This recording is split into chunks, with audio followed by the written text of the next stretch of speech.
vamos lá, vamos apresentar, né? Bom, quero agradecer o convite, achei a ideia super legal, né, do grupo, quero até conhecer Sim. mais o grupo, como é que funciona, né, quais são os assuntos de interesse e tudo.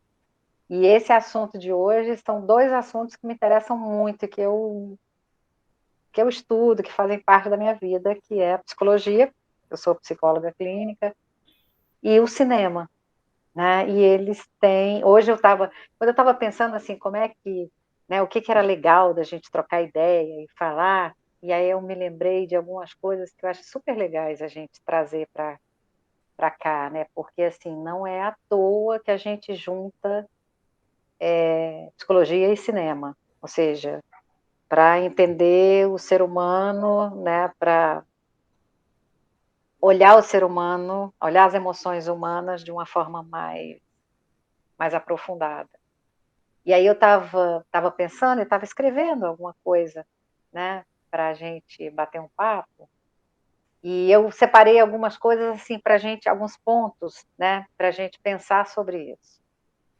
E tanto a psicologia como o cinema, elas nascem no final do século XIX juntas, na mesma época, né? A primeira exibição, o cinematógrafo, a primeira exibição, o primeiro filme a ser exibido, que foi lá com os irmãos Lumière, os franceses, é mais ou menos na mesma época que a psicologia, né, enquanto ciência, ela começa a existir, a ser trabalhada com o Wundt, com Freud, né, que é o finalzinho já do século XIX, e aí os dois se desenvolvem. Os dois se desenvolvem pelo século, entram no século XX e se desenvolvem, né? E ambos se desenvolvem mais ainda atravessando as duas grandes guerras. Então tem uma coisa de uma certa coincidência que é muito interessante, né? Quando eu estava separando, para a gente separar alguns pontos e a gente poder trocar ideia e tudo, eu lembrei de um livro, que esse livro foi um dos melhores que eu já li na vida. Ó, chama A Linguagem Secreta do Cinema. Oh, não E, conhecia. e esse livro é aquele tipo de livro que você risca ele inteirinho, sabe? Eu faço Aham. isso. Que a gente grifa ele inteirinho, e ele é muito interessante porque ele foi traduzido para o Brasil por, acho que foram dois jornalistas, eu não tenho bem certeza, mas o autor dele é o Jean-Claude Carrière, que foi um dos maiores roteiristas que o cinema já teve, né? E morreu ano passado, ele, aos quase 90 anos, acho que foi de morte natural. E era um francês, né? E o cinema ele nasce na França, ele cresce e cria poder nos Estados Unidos, mas ele nasce na França. E o Carrière, ele foi roteirista de grandes filmes, Bela da Tarde do Buñuel, Discreto Charme da burguesia, A Insustentável Leveza do Ser, teve vários grandes filmes. Ele trabalhou com, eu acho que praticamente todos os grandes diretores, e ele trabalhava tanto roteirizando quanto ajudando na direção, na, na, na, na, na, na construção do filme de uma Produção, né? forma, na construção do filme de uma forma geral, né? Então, assim, ele deteve um conhecimento, né, com profundidade sobre o cinema, como pouquíssimos tiveram. Né?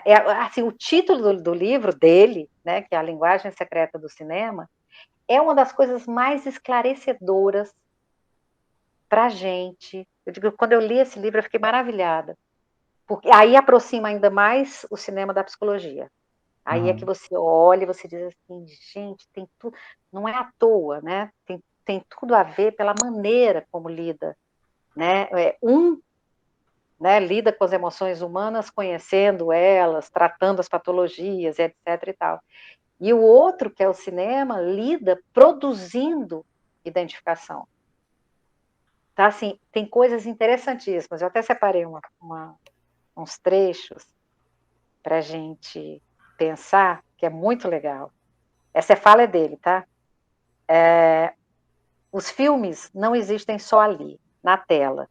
No instante da sua projeção, eles se mesclam. Eles se mesclam às nossas vidas, influem na nossa maneira de ver o mundo, consolidam afetos, estreitam laços, tecem cumplicidades.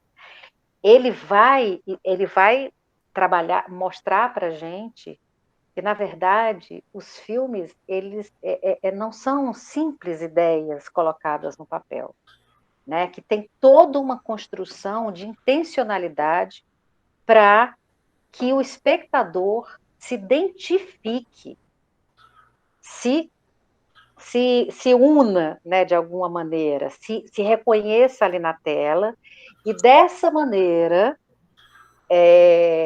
não só pela catarse que pode gerar, mas que dessa maneira até outras questões, né, como vendas, podem ser feitas.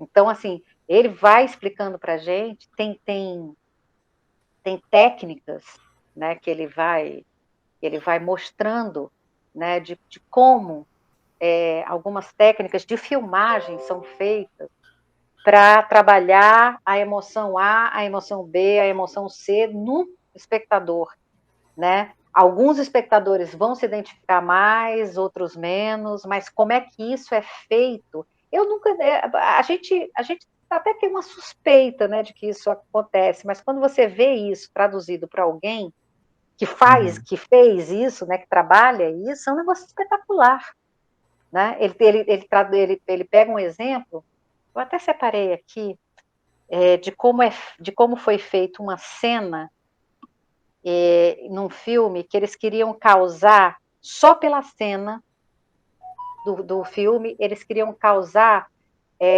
a emoção de medo, especificamente nas pessoas, nas mulheres, porque era a cena onde um marido aparecia como agressor, embora ele não fizesse nenhum ato físico.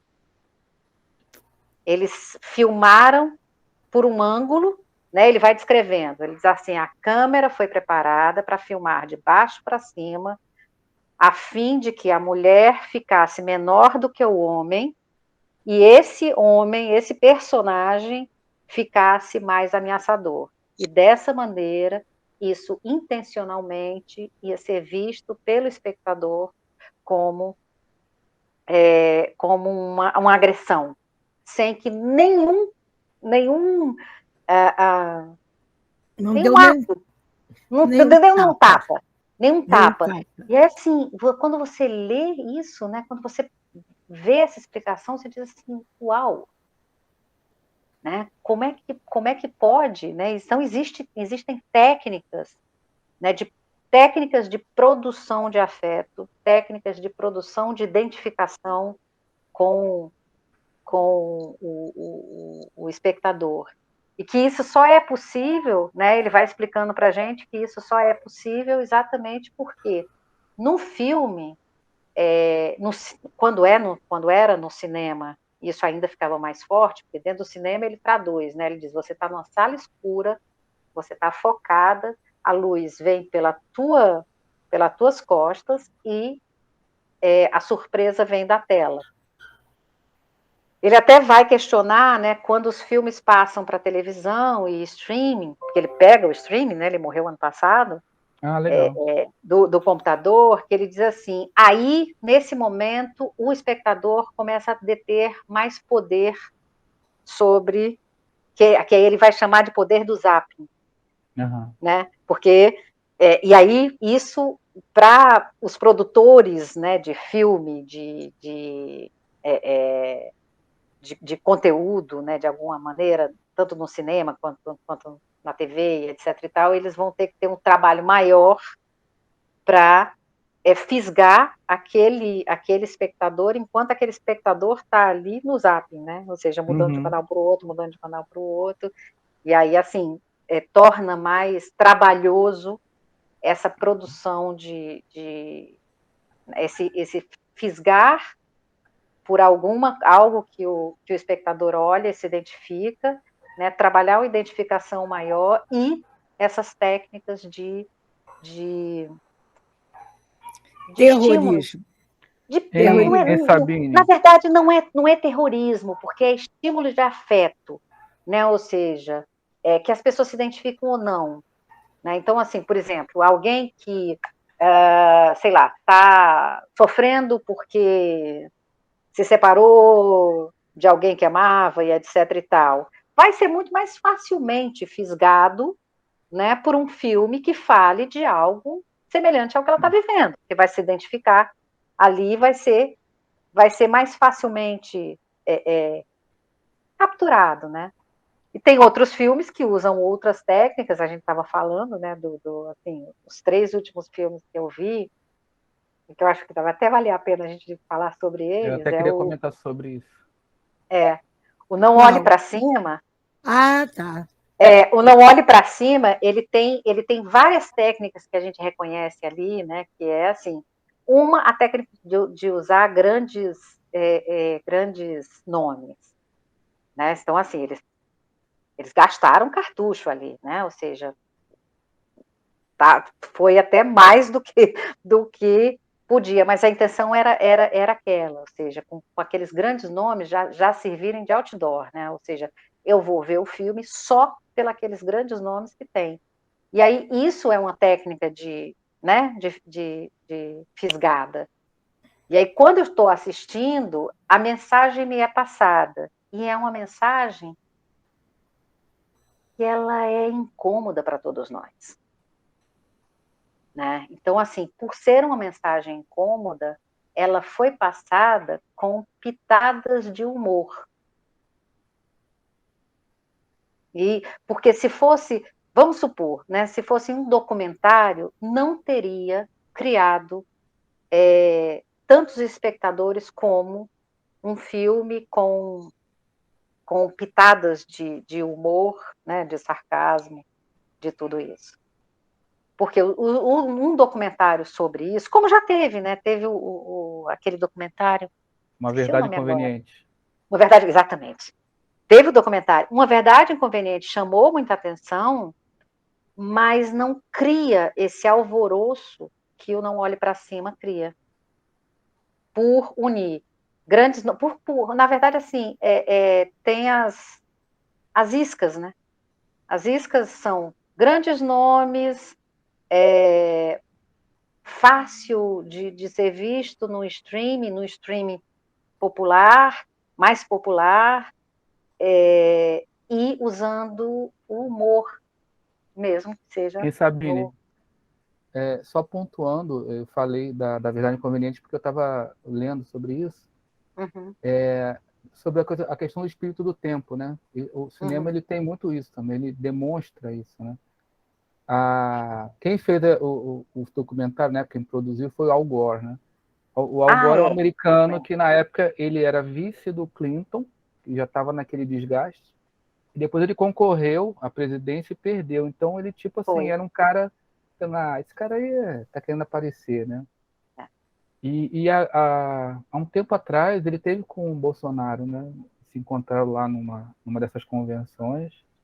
E aí o Bolsonaro falou umas besteiras lá para ele e tal. E aí eu falei, pô, o cara tá lá ainda, né? Batalhando e tal, mas ninguém lembra mais dele. Porque é interessante a gente parar para pensar nisso, né? Assim, o Carrière, assim, ele viveu e se aprofundou o suficiente, né, na questão do cinema como arte e do cinema como poder, né, como estratégia de poder, tanto no poder.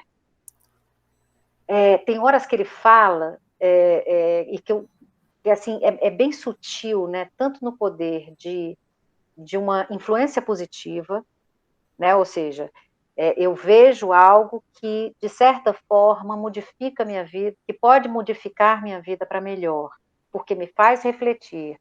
Mas isso não é só o cinema. Eu já tenho que estar com uma certa disponibilidade de refletir sobre aquilo que a tela está me mostrando. Né? Essa é uma coisa. A outra que é uma coisa mais perversa, que é do mercado, né, e que Hollywood, assim, principalmente a Hollywood dos anos 20 em diante, que precisava se erguer, era um pós-guerra, era pós-depressão, né, estava todo mundo quebrado e eles precisavam fazer muito dinheiro, e a partir dali, né, nascem as grandes estrelas, mas junto, né, ao longo das décadas seguintes, vem aqueles personagens que era o Marlboro, o Hollywood, né, ou seja, a venda a venda de imagens, de produtos, disso, de aquilo, que criou um poderio que até hoje a gente já está um pouquinho mais abalado com os streams, né? Mas ainda é um poderio. Então, assim, eu gosto muito dele exatamente porque ele vai pensando junto com você nessas, né? E ele de dentro, né? Ele trabalhou tudo isso. Então, ele vai mostrando todas essas, vamos dizer assim, o quanto, de certa maneira, não o cinema, a vida, né? Brinca com as nossas emoções também. Né? O quanto a gente é vulnerável também, né? Você falou de fisgar, né? E eu lembrei de uma questão que dá até uma live inteira só para falar sobre isso. São os títulos, né? Principalmente no caso do português. Né? Uhum. Eu sei que em alguns países eles são mais rígidos assim na hora de fazer um título, mas é curioso e eu acho meio injusto assim o que eles fazem. Né? Mas é o mercado, né? Você sabe que o Não Olhe para Cima foi trabalhado, essa coisa do título foi trabalhado de uma maneira brilhante, porque não podia, tinha que ser, não dava para ser distorcido. Então ele tinha que ser traduzido literal, porque tem uma questão que é o seguinte: o nosso inconsciente não reconhece o não. Então, se a gente fala assim, não pense no elefante branco, não pense no elefante branco, não pense no elefante branco, adivinha no que vocês dois pensaram agora? O elefante branco. Né? Por quê? Porque o nosso inconsciente, o que há de mais profundo na gente, não reconhece o não. O não é algo posterior. Né? A gente adquire o não, mas é algo posterior. Então, quando alguém fala, não olhe para cima, o nosso primeiro impulso vai ser olhar.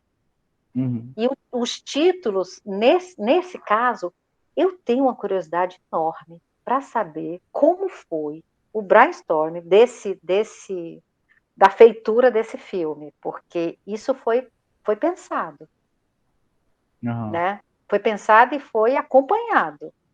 O título não pode mudar, né? A coisa tem que ser lançada de uma maneira que fisgue, porque a intenção era justamente fazer com que as pessoas pensassem minimamente que a gente tá... Mas, Sabine, esse filme, ele não retrata a ideia, ele não representa hoje esse coletivo?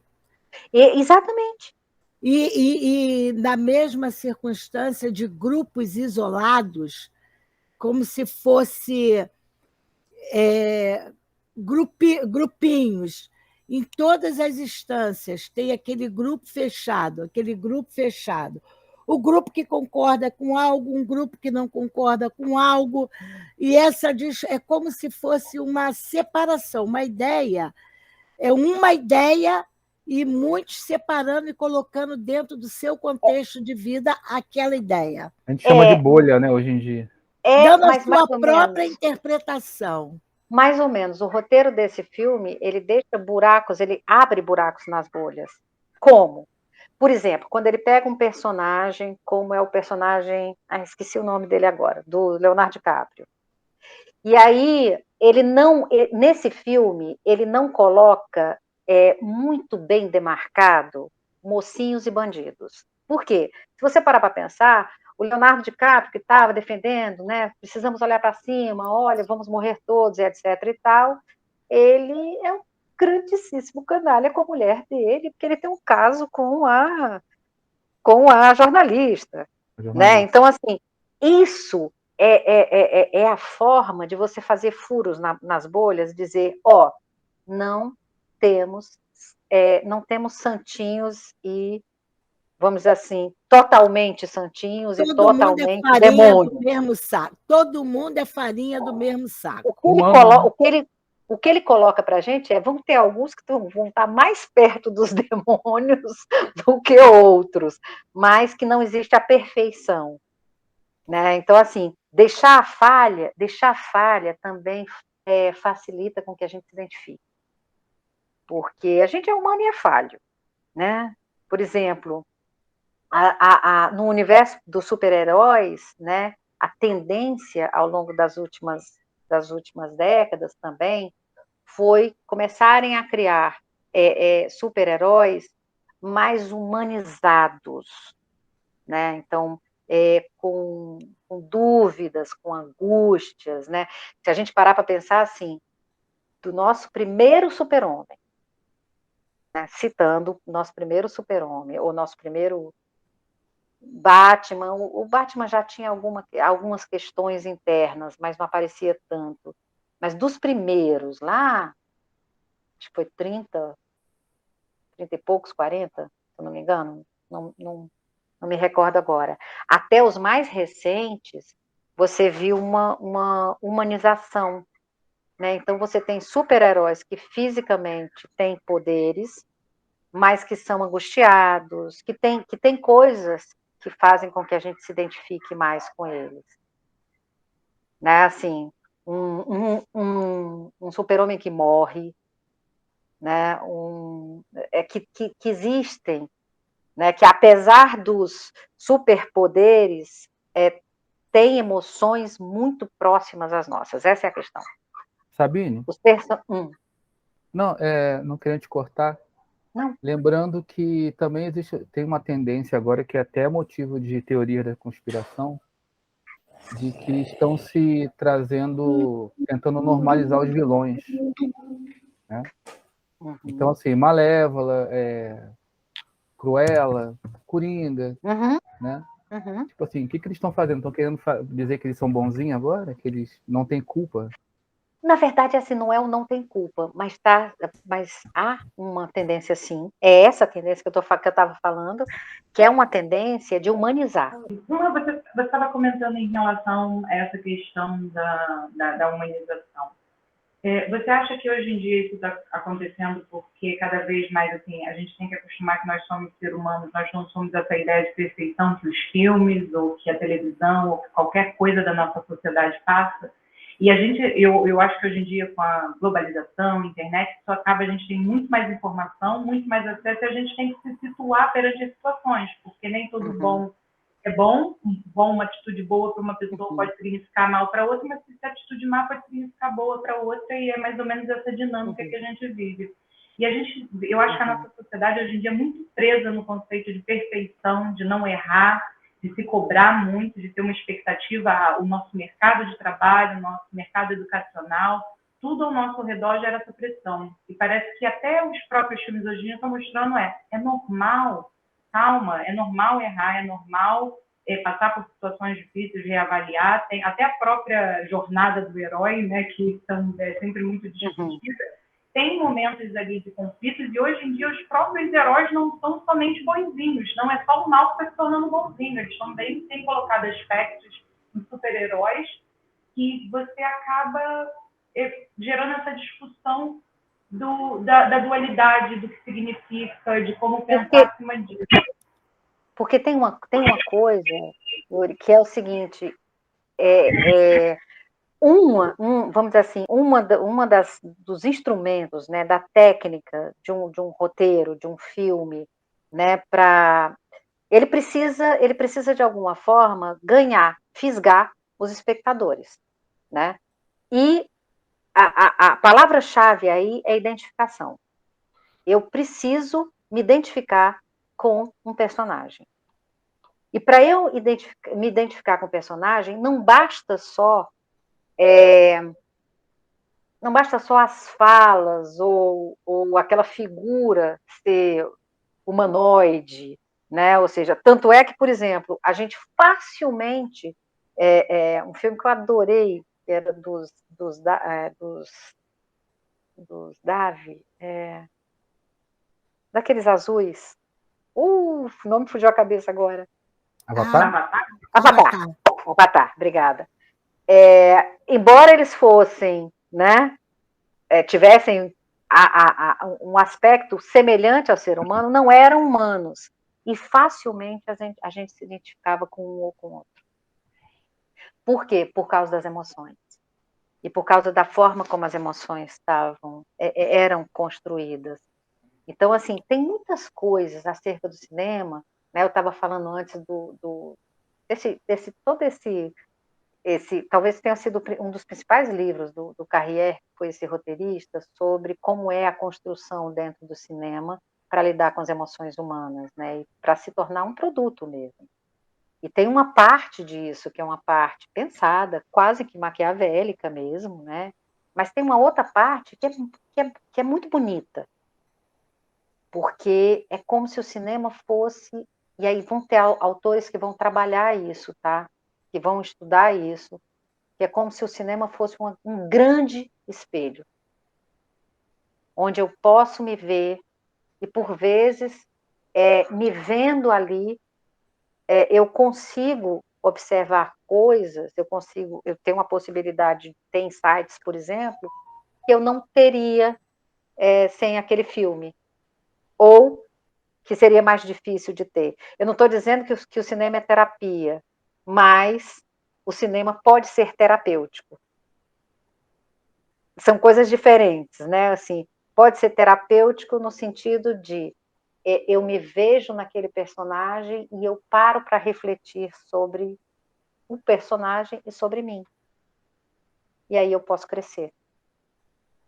Claro que um ato isolado só não vai mudar uma vida, mas sempre fica alguma inscrição. Então, assim, eu vejo sempre o cinema, né, os filmes, como com essas duas possibilidades com essa possibilidade do homem dele se educar dentro do profissionalismo dele, que você diz.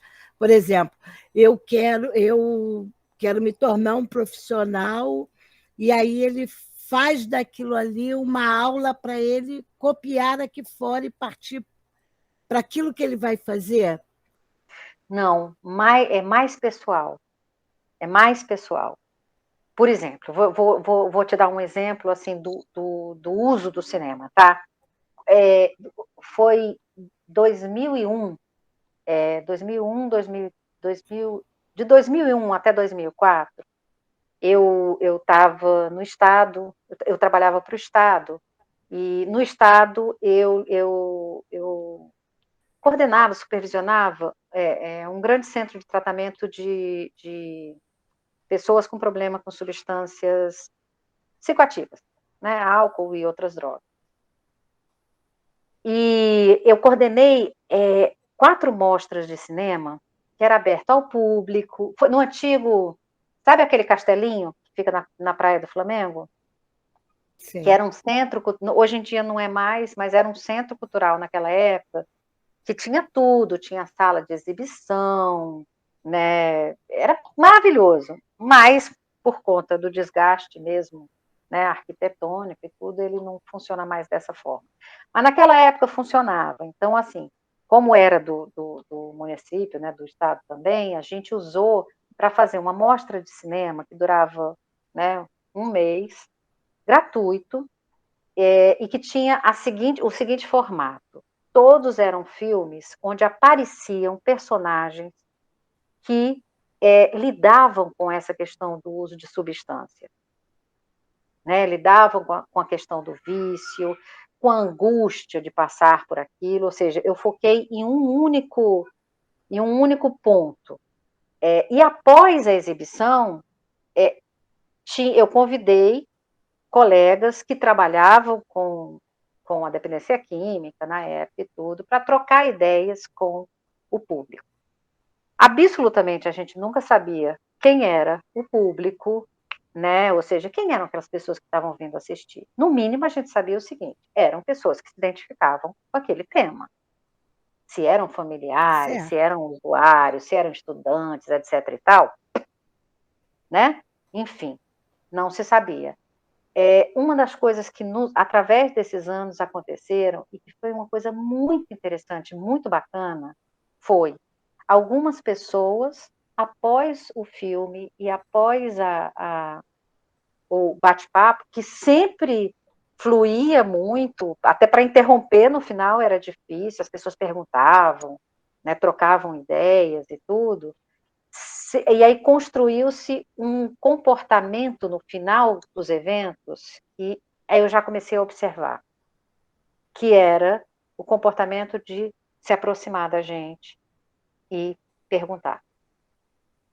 Então, assim, várias pessoas foram encaminhadas para tratamento público, tá? No Estado. Na época eu coordenava exatamente um ambulatório do Estado para isso. E foram encaminhadas para tratamento a partir de certa maneira, um filme. Mas não foi só a partir de um filme.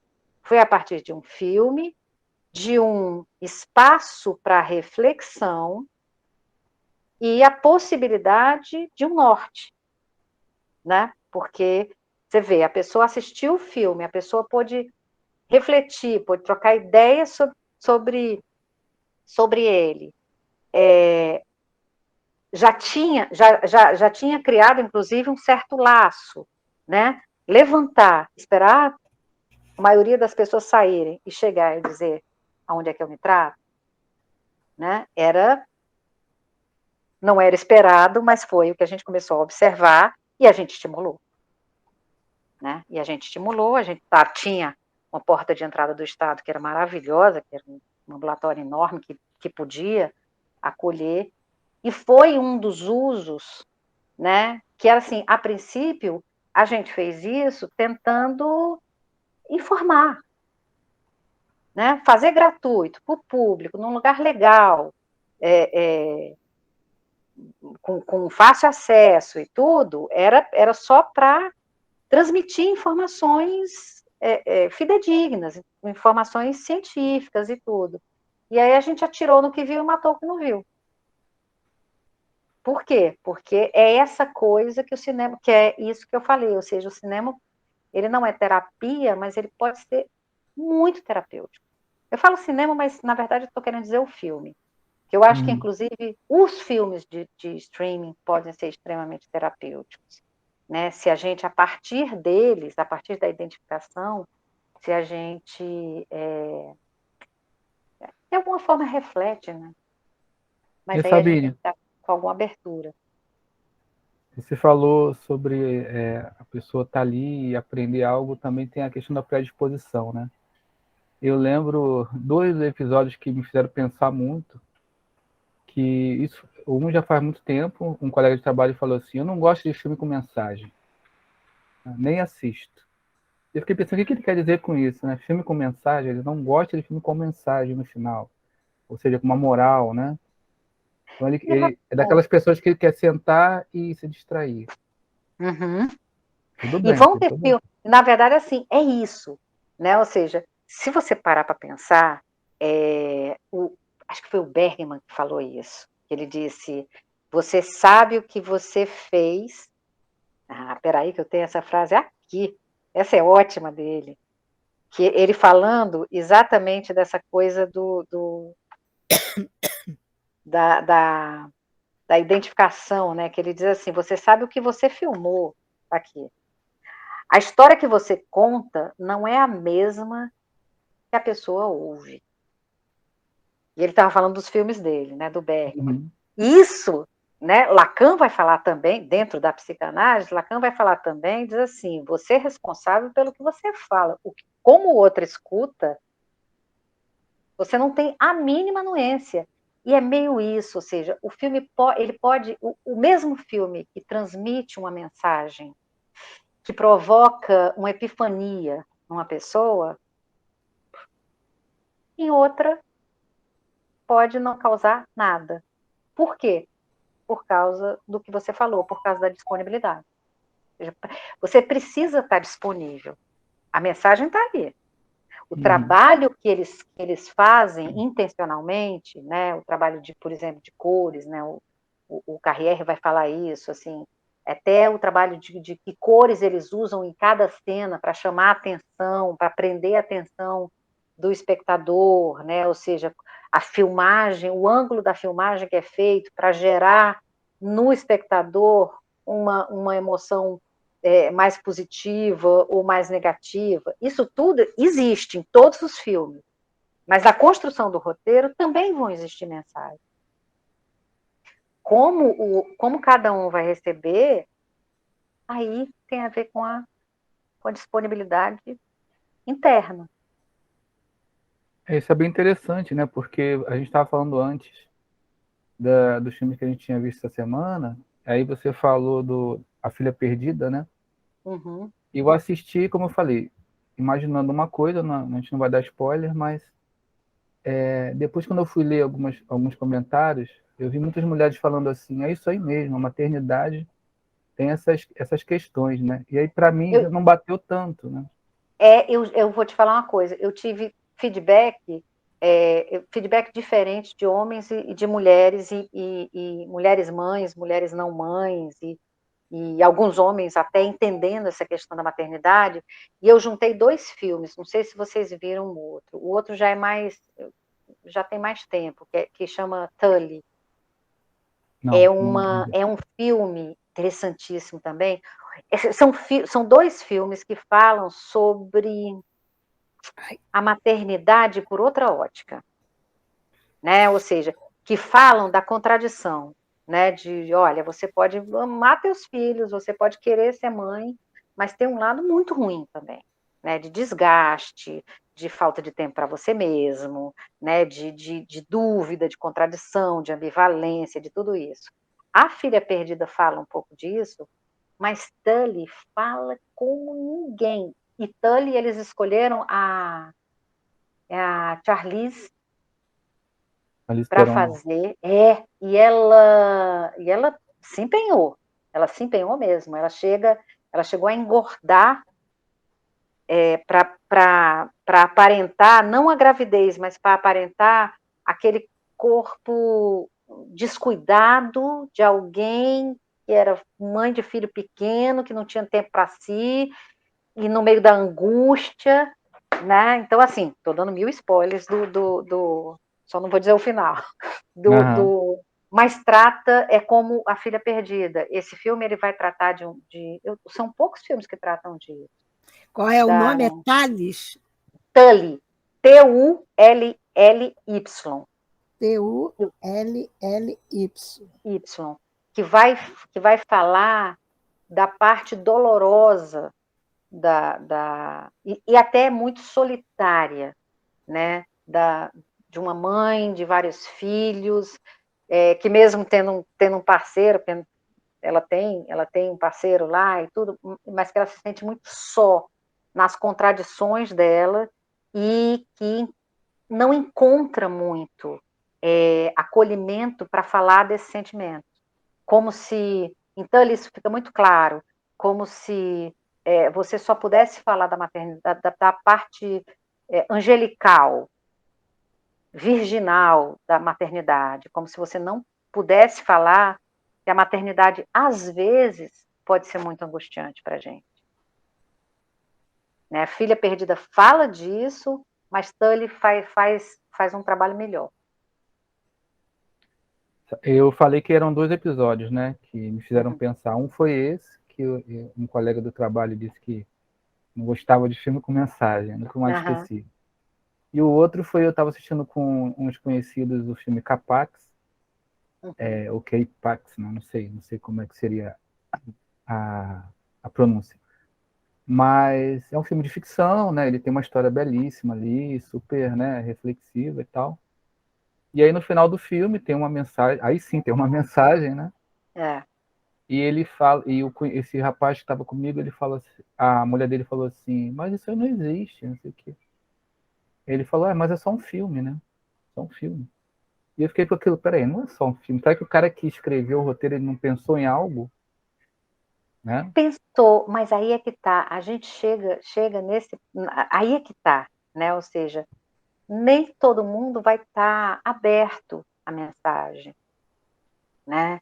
É como nos livros acontecem isso também, né? E não é porque a pessoa, porque a pessoa é mais inteligente ou não. Não, é uma questão de disponibilidade emocional mesmo, de abertura, porque para a gente estar aberto a sinais, né? Eu gosto dessa palavra sinais, né? Dessas coisas que sinalizam e aumentam a nossa forma de ver o mundo e tudo, inclusive o mundo interno.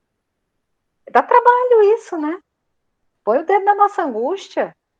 Quando a gente vai pensar no o que o Capax, né, deixa de mensagem, dá uma afinetadinha na nossa angústia humana também.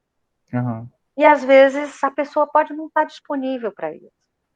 Então, às vezes, entra, a memória guarda, mas não necessariamente teve um efeito maior naquele momento.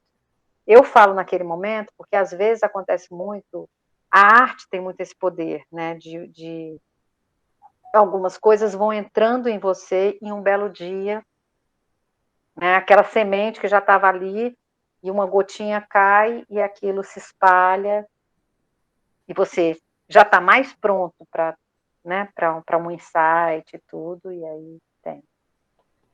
Você sabe que eu fico lembrando, às vezes, quando eu era garoto, e eu acho que é uma coisa normal, mas hoje, quando eu olho para trás, eu fico.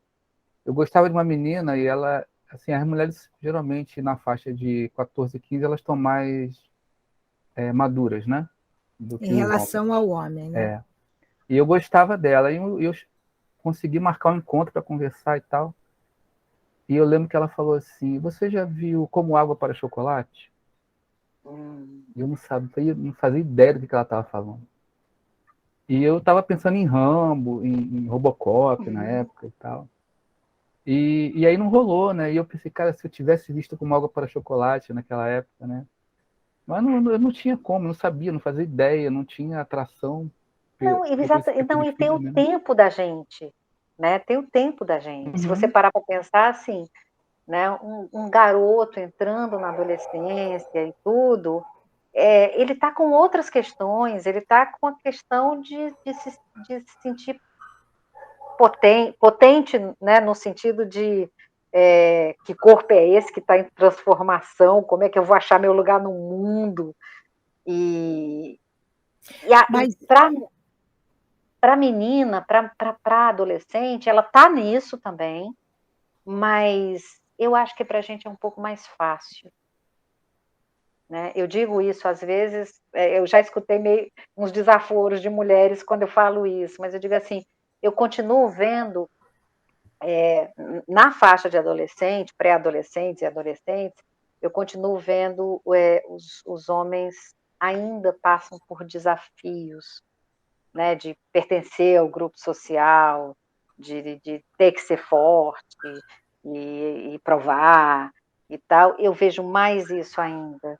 Nessa altura do jogo, o nosso caminho é um pouquinho mais fácil. Depois piora, mas, Aham.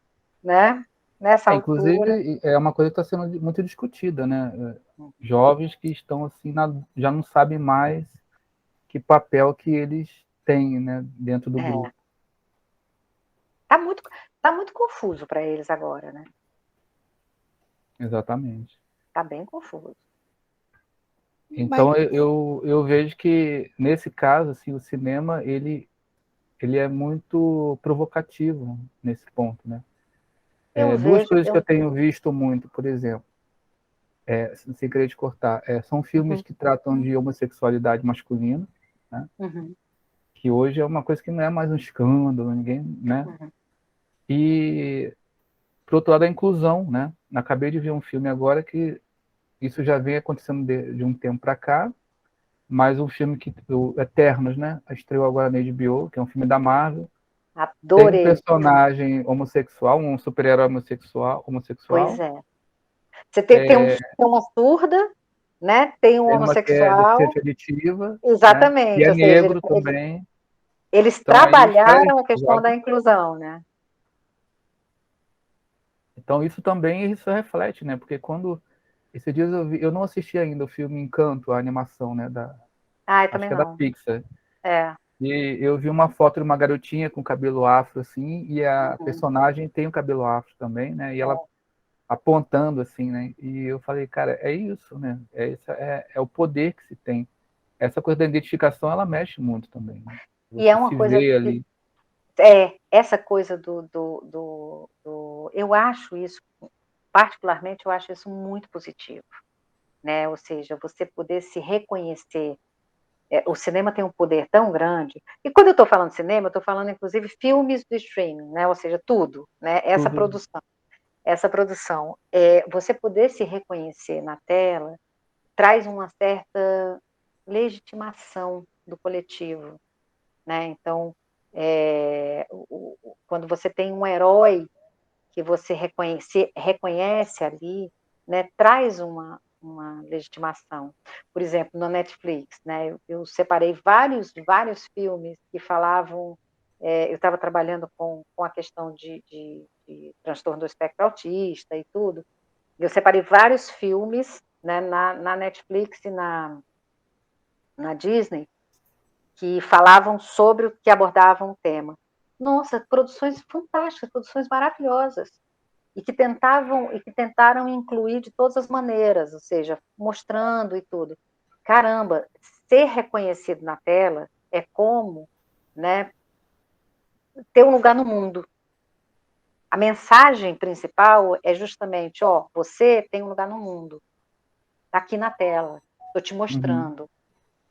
Né? Então, assim, particularmente, eu vejo com muito bons olhos esse herói que começa a ter, né, essa diversidade. Fazendo o advogado do diabo agora, vamos dizer que aquelas pessoas que dizem assim, antigamente que era bom, não tinha essa coisa, esse ativismo, né? Era uma coisa assim, cada um fazia o que queria, não tinha esse ativismo todo que tem agora. Mas ainda assim, olha, se você parar para pensar, ainda assim tinham as diferenças. Não vou muito longe. Se você parar assim, antigamente, o próprio Carrière, um dos filmes que ele roteirizou e acompanhou, porque ele acompanhava muito Buñuel, foi A Bela Tarde. A história da Bela da Tarde é a história de uma mulher rica, entediada, que resolve ter casos e se prostituir com personagens estranhíssimos, né, durante a tarde. E Bem ela tinha, subversivo, né? exatamente, ela tinha uma vida, vamos dizer assim, uma vida dentro. Isso, eu não me lembro agora, foi 60, foi na década de 60. Ela da tarde foi 60 ou 70, Por não aí, sei. por aí. Por aí. Que a Catherine E Deneuve, assim, depois que ela fez Repulsa ao Sexo, foi depois? e agora não lembro. É. Agora não lembro, acho que foi. E aí usaram uma atriz que, né, que era o símbolo de beleza e tal. E já era uma forma de, né, de entrar no Questionar, subversivo, né? de questionar. De repente, eu acho que aí, voltando à coisa do você estar predisposto e enxergar, né? Muitas das coisas que eu não percebia, de repente, olhando agora, assim, tem muitos clássicos que eu nunca assisti, né? Eu nunca vi Casablanca, por exemplo. Mas quando eu assisti Bonequinha de Luxo, eu achava todo tão bonitinho, as mulheres se fantasiando né, da personagem principal ali e tal. E quando eu fui assistir, eu falei assim, mas peraí, essa moça, na verdade, ela é meio que uma prostituta que fugiu de um casamento de conveniência com um cara mais velho, é isso? Então... E eu falei, Assim. fiquei E aí, decepcionado. Eu imaginava uma coisa mais glamurosa, mas... Mas, na verdade, assim, se você parar para pensar, isso humaniza. Sim, sim. Isso humaniza e tem uma certa, né, uma certa subversão por trás. A gente está colocando na tela coisas que acontecem, coisas humanas. Né? Não é só até eu ia Nelson dizer... Rodrigues. Você fala assim, Nelson Rodrigues, ele é ótimo. Também. Né? Só Não que ali só, já é escancarado, né? Você já né? sabe o que vai ver. Né? É, o Não, é porque ele Nelson. não está preocupado em ser sutil com ninguém, né? Não, Ele não está tem uma coisa que ele não era preocupado, sutil. exatamente, de ser sutil, de... É isso. E aí, acho que É, era eu às vezes bem... brinco, sabe que eu às vezes fico brincando, que eu digo assim, filme, eles têm muita serventia. Por exemplo, se você quiser, não um filme que seja só uma distração, que você não queira grandes profundidades e tudo, que não precise sair com nenhuma epifania desse filme, só mesmo aliviar, passar o tempo e etc e tal, você tem. E você tem direito a ter. Né? Se você quiser buscar grandes mensagens, etc., você também tem. Eu, por Né? exemplo, é uma coisa que eu não falo para quase ninguém, mas eu adoro um filme de besterol, assim, tipo E sátira. Todo mundo em eu, pânico, essas coisas, sabe? não, é para a gente pensar o seguinte: eu digo, gente, quando eu estou precisando rir da barriga doer, porque isso faz um bem danado, eu vou atrás exatamente disso, né? De filmes que fazem você rir da besteira, rir da gente mesmo. E, na verdade, quando a gente ri do besterol, a gente está rindo da gente mesmo, da É, nossa humanidade. Sabine, e esses filmes de terror? Eu não suporto, eu não vejo. Nem eu. Filme de terror eu não vejo. boa pergunta. Filme, não gosto. Me fala sobre. Mas é um, sem querer interromper, Uhum. ainda assim é um objeto de análise, né? É Por um que que as objeto. pessoas gostam de filme de psicopata, por exemplo? É, Porque, na verdade, assim, aí é que tá, né? Você vê na tela a figura, né, vamos dizer assim, de alguém que não são só traços, né? Ou seja, um psicopata é o funcionamento inteiro, né? Um Hannibal da vida, né? Estou esquecendo alguns nomes, porque realmente Ah, o eu mais vejo, clássico é o serial, Bates, né? né? Norman Esse- Bates, de Psicose. Norman Bates, que é o do psicose. Até isso você tem diferenciação, né? Porque você tem. O Norman Bates não era bem uma psicopatia, era psicose Ele não era um mesmo. serial, né? Não, e ele era um psicótico, ou seja, ele surtava, ele cindia e fazia, né, a coisa. O que é diferente de um psicopata, que é consciente do que está fazendo, mas não sente absolutamente culpa É, nenhuma. realmente. E o Isso tem, espectador nisso? O aí é que espectador tá. nisso. Isso tem uma mesma, até dá para a gente fazer uma ponte, por exemplo, com os videogames, né? Que assim, hoje em dia, os videogames são os mais violentos, agressivos possíveis, imaginários, né? Você entra, você mata 100, você é dono de bordel, você não sei o quê, né? E tudo. O poder ver na tela algo extremamente cruel, que a gente não se imagina vendo na gente, mas nós não somos santos, né? Não somos psicopatas, mas não somos santos. Mas ver na tela sentir as emoções que geram adrenalina, né? O medo, o frisson e tudo, e poder, no final do filme, fechar o laço e sair.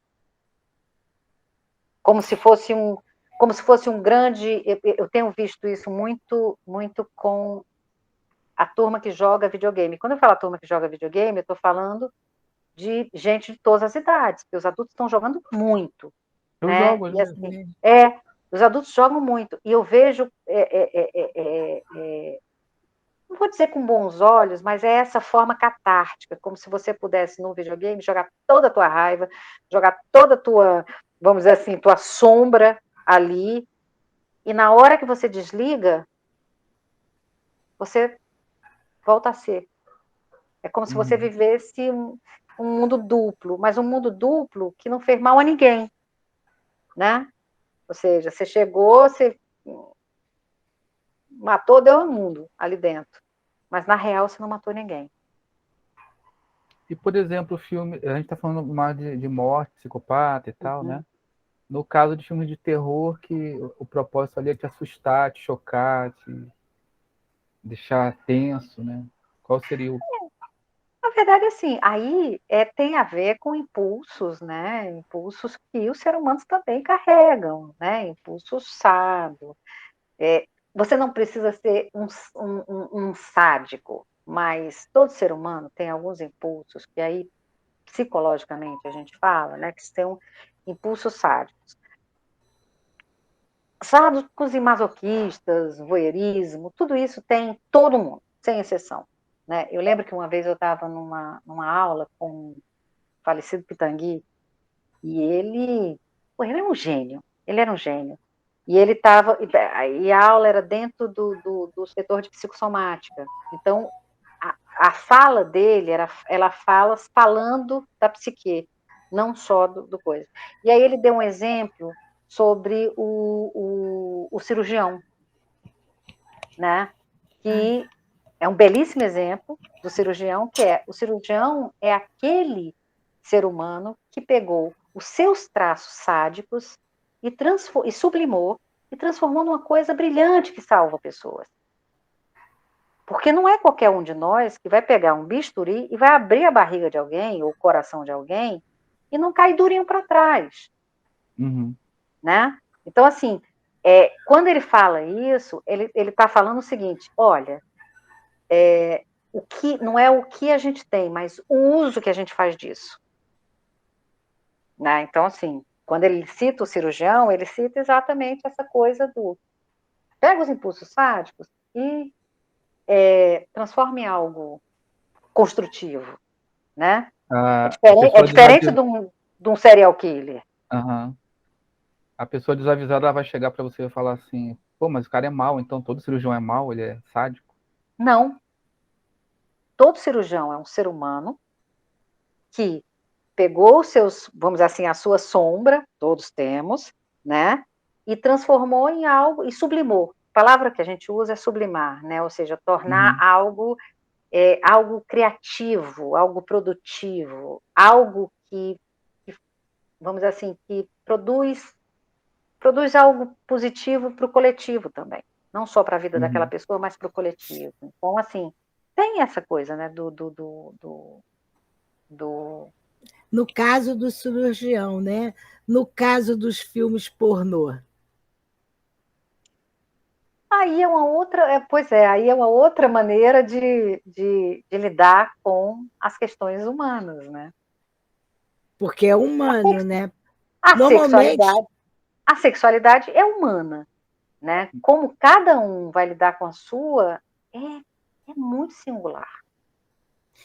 então, mas quando joga nos filmes, né?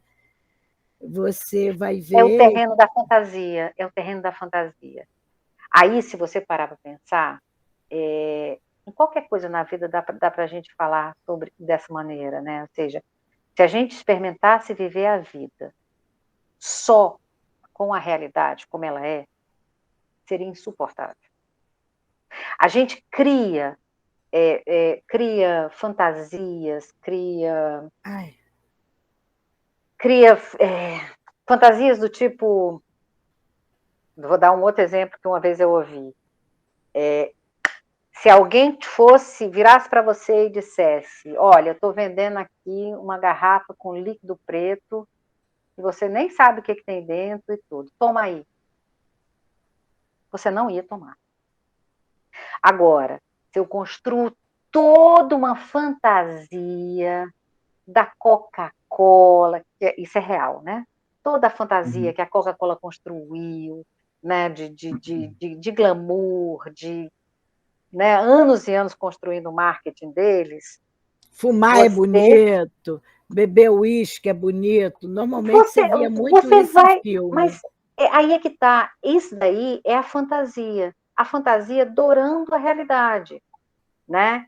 Algumas vezes vai ser maléfico para a gente? Vai, mas outras vezes vai ser absolutamente uma ordem de sobrevivência. Eu acho que esse é um ponto bem interessante e dá uma live inteira também. Dá. Porque, aí voltando lá no Olho para Cima, né? Eu fiquei pensando sobre isso muitas vezes, assim. Tem pessoas que assistem, por exemplo, um filme como Matrix e eles ficam assim, pô, mas será que tem outra dimensão? E eu quero ir para essa, eu quero tomar pílula vermelha, não sei o quê. E tem outra pessoa que vai olhar e falar assim, pô, tem umas sacadas interessantes, né? Umas questões filosóficas e tal, que não são novidade, né? Mas que fazem parte das nossas questões ali. Então, o lance da fantasia, como você diz, eu percebo isso, né? Algumas pessoas são mais infantis na hora de lidar com essas fantasias e outras são mais maduras. Não sei se esses seriam os termos, madureza e infantilidade. Ou seja, na verdade, assim, com um olhar mais maduro, por um viés mais maduro, a gente abre espaço para a fantasia, né, como tempero, né, e não como prato inteiro, mas como tempero, com o prato seria a realidade que eu tempero com alguma fantasia, né, fantasia de afeto, fantasia de esperança, fantasia, né, que eu vou criando, que eu vou construindo, que pode ter algum lastro na realidade ou não, né, mas que é absolutamente necessário. Os filmes trazem isso para a gente, né, trazem essa coisa, muitas vezes, da fantasia. E muitas vezes trazem a fantasia com lastro na realidade. Foi que nem te falei, o último filme que eu vi, eu fiquei encantada com o filme, juro. Eu ainda estou assim encantada com ele, que a tradução ficou como Bar do Oscilar. Anota aí. The Tender Bar. É um filme produzido pelo George Clooney com Ben Affleck. E é uma história real. Eu adoro cinebiografia, né? Eu gosto de biografia. Então, assim, conta a história de uma criança até a idade adulta, que se torna jornalista e tal, e de como é que ela sobreviveu. E muitas vezes você vê a fantasia, né? A criança lida com a fantasia muito bem para sobreviver à neurose dos adultos, né? Então, assim, ele tinha sido deixado pelo pai, a mãe não tinha muita condição de cuidar dele, aí tem um tio que é um norte para ele, mas o tio que é o norte para ele é o dono do bar, que ensina para ele as coisas, né, de como crescer e tudo, no balcão de um bar. E ele encontra, né, ali carinho, uma certa familiaridade, tudo, com os frequentadores do bar. Né? Por isso que o título acabou sendo traduzido. Mas a tradução é mais ou menos próxima. Aquilo que a gente falou dos títulos, né? A gente sempre dá um jeito de fisgar, né? Tipo, de colocar o título dentro do contexto, né? Dentro do contexto. Uma vez eu li uma matéria de um rapaz que ele estuda cinema, o cara é muito bom, o canal dele. Entre Planos, não sei se você conhece. E ele fala que quem cuida dos títulos... Conhece Entre Planos? Muito bom. Ele fala que os títulos, quem cuida dessa parte são empresários, não são artistas, né? Então, por isso que a gente vê coisas tão discrepantes. Aí eu entendi, porque a gente pensa assim na nossa ingenuidade, né? Como é que o cara faz um negócio desse, né? Bota aqueles subtítulos assim, tipo... Eu estava assistindo Anyhow, né? Tudo bem, né? Um nome que não diz nada. Aí os caras botam noivo neurótico, noiva nervosa. Exatamente. Caramba, né? Então, por quê? O filme vem para o Brasil, né?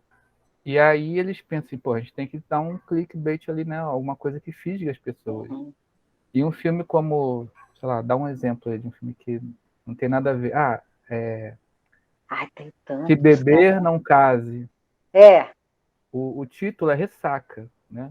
Em português. É só isso, Ressaca. Como você vai vender um filme chamado Ressaca? Né? Não vai. Não vai, né? Não vai. Aí o cara pensa, pô, se beber não dirija, se beber não case. Olha, tem algumas traduções, né, que são grandes sacadas, e tem outras que... Sim, tem uns que até dizem que ficou melhor do que o original, né? Agora, você falou, quando você começou a falar do lado psicológico dos filmes, eu lembrei de uma passagem que eu vivi.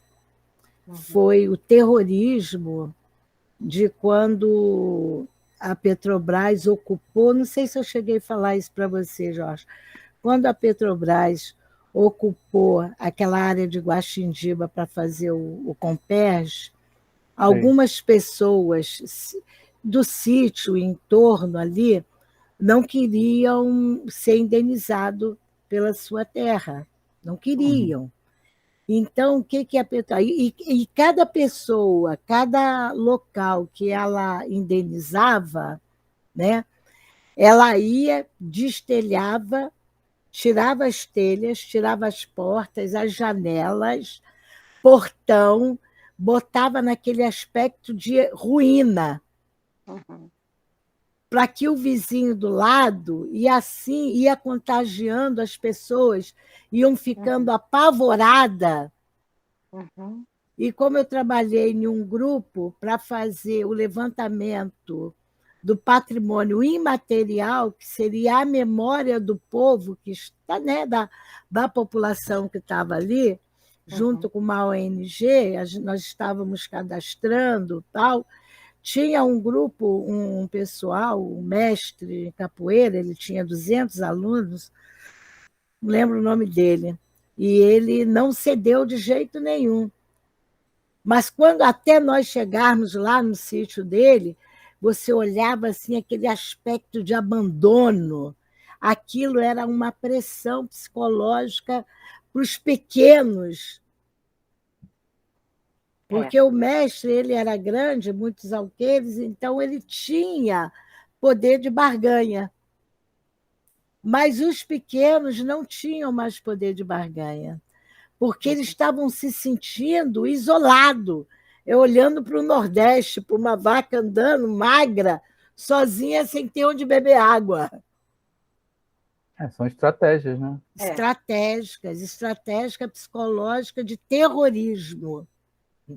Isso é um terrorismo mesmo psicológico, porque aí as pessoas vendiam, não estavam nem preocupadas em dar mais, dar mesmo, queria pressionar, porque tinha pessoas que não queriam vender a sua terra, queria ficar. Mas quando ela via aquela situação, eu vou ficar aqui sozinha, abandonada. E aí ela acabava aceitando, e que isso era um terrorismo psicológico muito triste, cara, muito triste mesmo. Não, aí é que está, né? Aí é que a gente vê também assim, a força do poder coletivo, né? do poder que vem sobre o indivíduo.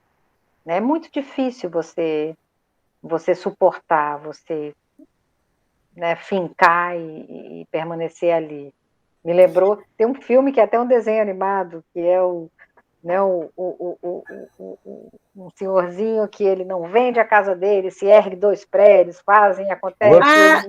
Eu já vi esse filme. Ele faz violino, né? Que ele não vende. É tão triste, né, o filme, porque...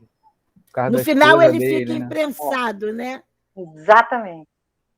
Mas é assim, porque essa coisa, né, assim, a resistência, ela tem um custo. Ela tem um tempo. Tudo tem um custo, e tudo tem um custo, né? Custo financeiro, um custo emocional, tem um custo. Então, vale a gente virar e dizer assim, bom, passo a régua, ver o que eu suporto e... Eu não vou... Você não suporta a teimosia. O seu psicológico ele não acompanha o que está acontecendo. Quando eu vi... Sabine... pode continuar, depois eu... Não, vai, Jorge, pode ir. Na época eu estava pensando numa coisa aqui, tem a ver com o que vocês estão falando, né? A Sabine, você trabalha na clínica com psicanálise? Também. Psicanálise é uma das minhas formações. Mas você exerce isso? Exerço. Mas é qual linha? Lacaniana, freudiana? Na verdade, assim, sabe que esse negócio de linha não existe, né? Não sei, está me falando agora. Não existe, porque o estudo da psicanálise, ele é um estudo permanente. Então, assim, hoje em dia, né, a gente, psicanalistas do século XXI, Não tem como a gente não ter estudado todos eles.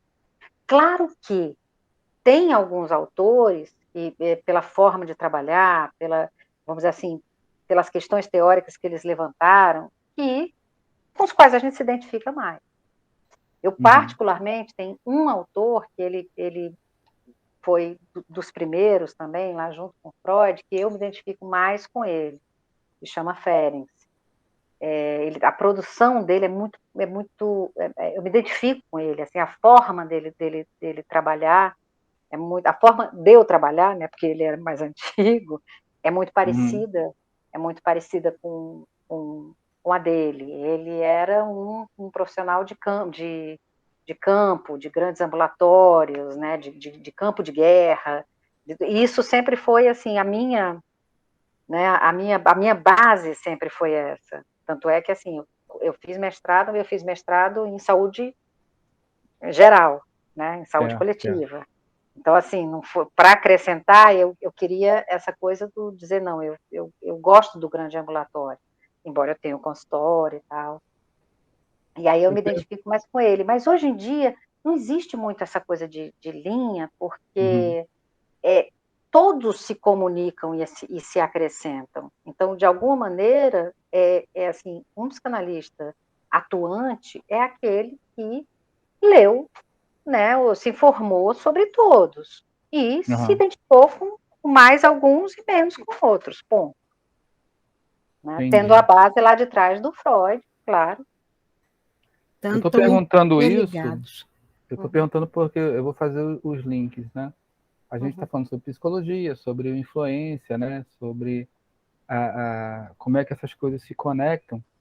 E uma vez eu percebi, a gente tem um grupo de filmes lá, né? Tem o seu, Cinepice, tem o meu lá, Filmes Quânticos, que um dia eu vou explicar, né? E não, aqueles filmes Água com Açúcar, tipo, sei lá, Começando com Deus, A Cabana, eu não coloco, eu nem posto. Por quê? Aí eu vejo pelo lado da psicanálise, né? Eu acho que o movimento de desromantizar ele está sendo muito necessário nos dias de hoje, porque esse choque, mais né? real, Exatamente. mais E aí, dentro da realidade, né?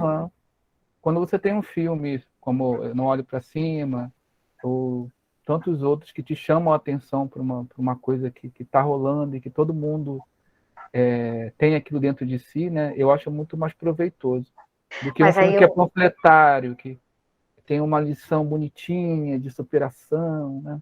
Eu concordo contigo, mas aí eu vou traduzir um pouco, né, essa coisa de assim, por que eu te falei que eu me identifiquei e me identifico ao longo do meu trabalho, da minha trajetória, com esse psicanalista específico, que foi o Ferencz, que já faleceu.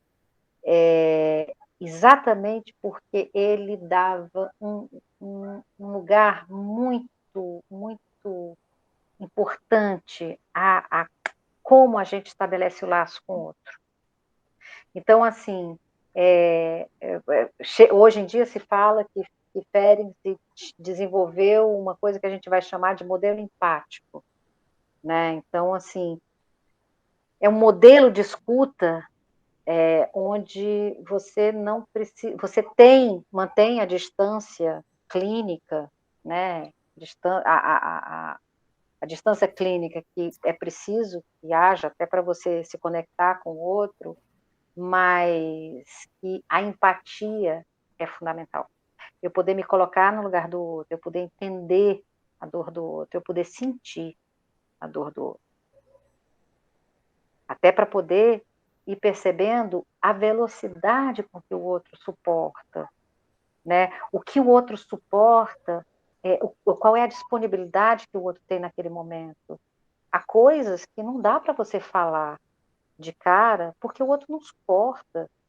Vai precisar de um trabalho maior para que aquilo possa ser trabalhado. Então, assim, uma das coisas que mais me encanta na obra de Ferencz foi como é que uma pessoa, né, que nasce da clínica de guerra, de atender, né, vamos dizer assim, da clínica pública, né, de atender muito, no meio da guerra e etc e tal, como é que essa pessoa tem essa sacada, né?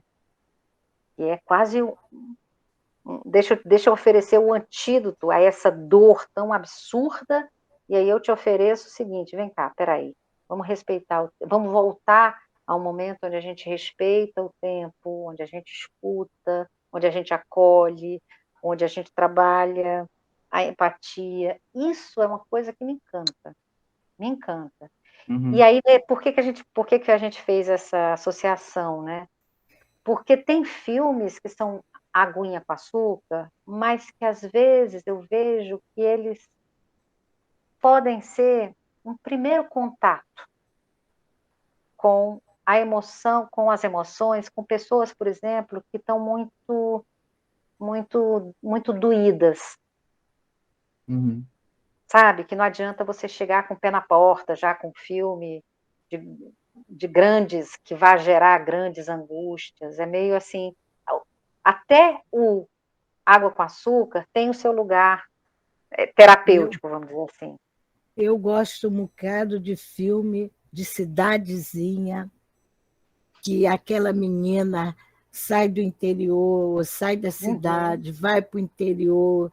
Olha, aquilo ali eu durmo vendo, e vejo de novo, e vejo de novo. Vejo 10 vezes. Vejo 10 vezes cidadezinha, assim, aí volta aquela professorinha dando aula para aquelas criancinhas, sabe? Eu fico encantada. Eu até vejo os outros. Hoje eu vejo outros filmes, eu vejo para tirar algo dali. Sabe? Agora, a minha preferência são esses filmes. Entendeu? Eu gosto. Aquilo que a gente está falando é o momento, né? Mas eu gosto sempre, assim, independente do filme, eu gosto sempre de me fazer a pergunta, né? O que eu levo dele? O que esse filme me diz? Não importa se é o desenho animado da Peppa, ou se eu falo isso porque eu tenho uma netinha em casa, se é o desenho animado da Peppa ou se é o Bardo Oscilar, né? ou a Filha Perdida. Eu sempre gosto de me perguntar assim, o que eu tiro? Porque sempre acrescenta alguma coisinha, né? Uma coisinha aqui, outra coisinha acolá, e isso faz bem. Né? Não, é um aprendizado, é uma... Você aprender a ver e ouvir tudo é muito bom. Você ter você aprender é um exercício. Mesmo que você não goste. Eu, antigamente, quando eu era mais nova, eu só via documentário. Eu só gostava de documentário e eu só via documentário. Não via filme, não via nada. Só via documentário, coisa que... Ou então biografia. Biografia eu gostava também. Aí eu escolhia quem eu queria ver, as biografias, e ali. Livros, só aqueles que me interessavam muito, que eu ia ler. Livro que não me interessava era fora do meu caminho. Então, hoje, há pouco tempo, eu doei um pouco de livro. Falar nisso, Jorge, consegui doar aqueles livros. Uma boa parte, para pessoas que iam ler. Muito bom. Eu peguei meus livros e falei, não, vou ficar só com os livros de arte, porque eu tenho muitos livros de arte e esses eu não dou para ninguém. Vou deixar só para quando eu morrer, para alguém que realmente goste. Eu falei, mas esse eu não quero, esse eu não quero, esse eu não quero, esse aí eu já li, esse aqui eu já estou de saco cheio, desse tipo de romance não suporto. Ler livro de romance, aquilo para mim é um saco. Livro de mistério é um saco. Sabe?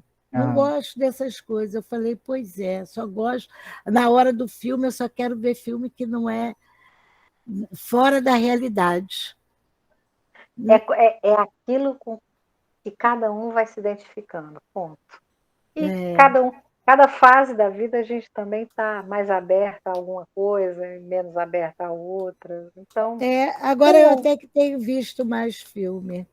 Né, Jorge? Sim, sim. Você sabe que essa coisa de assistir tudo, esse dia eu me peguei, estava sem nada para fazer, sem sono, e estava vendo a Rede Globo e começou a passar um filme de ação, né? Filme esse filme tudo igual, né? O cara atrás de um terrorista dentro de um trem, né? Sempre assim, então um avião, né? É um trem, um avião. E aí você vai comecei a assistir e eu tava com sono, eu falei, pô, agora eu quero saber quem é Uhum. o vilão da história, né? E tal. Aí eu falei, é isso que acontece, né? É para isso, né? E quando você vê um filme que você já sabe o final, isso me deixa chateada. Você abriu Spoiler, o você diz? filme, você abriu, ligou, botou o filme, você já sabe como é que o filme vai acabar.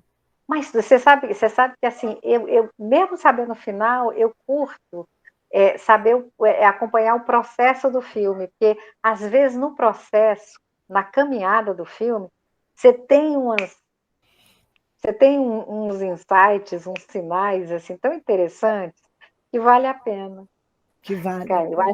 eu acho que a gente ficava aqui 2 anos falando, mas eu também vou Pois precisar é. sair agora. Não, Não, não, tranquilo. a gente já está no nosso horário também. Amei, Olha, amei. Sabina, obrigada pra caramba. Eu vou postar esse Adorei. áudio lá no grupo. A Montserrat tinha um trabalho para fazer, que ela Uhum. fechou a faculdade. E a Yuri já está longe, mandou pedir. Ela falou, mãe, eu tenho que dormir aqui, já é 1 hora da manhã. Ela está em Portugal Uhum. agora. É, Ah, A filha tá. aí, dela. Verinha está com. Que são as pessoas do grupo. Ela está com o filho Uhum. dela hoje fazendo aniversário, mandou pedir desculpa aí por não estar presente. Mas é isso mesmo, muito obrigada. E trocar ideia é tão rico, né? Você me Mas é deixa um tão gostinho de bom, quero mais. porque você não se sente obrigado nem fazer Uhum. caras e nem figuras. Você pode Exatamente. perguntar as coisas com uma sua simplicidade, com aquilo que Uhum. realmente não. Eu, por exemplo, tenho lugares que eu tenho o maior medo de entrar, sabe? De Aham. perguntar alguma coisa. Tenho muito medo, porque você não sabe os doidos que estão ali, É, aí sabe, e assim não, e foi muito legal a conversa. Hoje, muito rapidinho, só legal. para Ah, contextualizar, né? Eu estava participando de um grupo que é de mágica, mas eles Uhum. investigam fenômenos sobrenaturais, é tipo Uhum. caçadores de mitos, né? E aí um rapaz estava falando sobre cinema, sobre animação, ele falou assim, um cara que diz que é mágico, né? Aí ele falou, minha paixão é mágica e animação. E eu, Hum. querendo ser agradável, falei assim, pois é, mas a animação não deixa de ser uma mágica, né? Imagina você dar vida a uma coisa que não existe, né? Da voz, né? Uhum. Aí ele falou assim, nada disso. Mágica é mágica, animação é animação. Não tem nada a ver com o que tá falando. Isso aí tá falando Ele não besteira. não, ele não, Ah, engraçado, beleza, tudo bem. ele não captou a sutileza do que você estava falando, né? Exatamente, é aquela frase do Beck, ele diz pois é, assim, por isso você que às sabe o vezes que eu. você falou, mas você não sabe É, como o outro vai entender, né? Ou seja, o outro mas entende aí com o arcabouço dele. Paciência. é bem Pois é, curioso isso dá isso. muito medo, porque você nunca sabe de quem está do outro lado. Exatamente. Você não sabe a cabeça das pessoas que estão do outro lado. É. Isso é muito. Fabine, te Jorge, agradeço, tá? E tá convidado a retornar. muito. Ah, eu quero sim, eu Tá... quero sim. Ah, tá. Vamos falar sim, muito Tá bom. A bom? gente já conversou tanto sobre Matrix, né, Jorge? Ó, Nossa Senhora. não Eu tem. fiz em É, duas partes. Né? No grupo Filmes Quânticos tem preciosidades ali, né? Tem, nossa É. senhora, muita coisa eu não boa. faço parte desse grupo. Nossa, tem muita coisa boa. Por isso que É, eu tenho um tem aviso muito. lá fixado, né? Gente, olha as postagens anteriores, porque a internet É, é volúvel, né? é. Passando, passando. Mas quem sabe, né? Para alguns serve. Para alguns serve. Eu vou Mas, dar gente, mais um. então, Falou. super Tchau, obrigada. Sabine. Obrigada, muito Tá? obrigada, tá? Obrigada. Valeu. Beijo, Tá beijo. Até bom. a próxima. Até a próxima.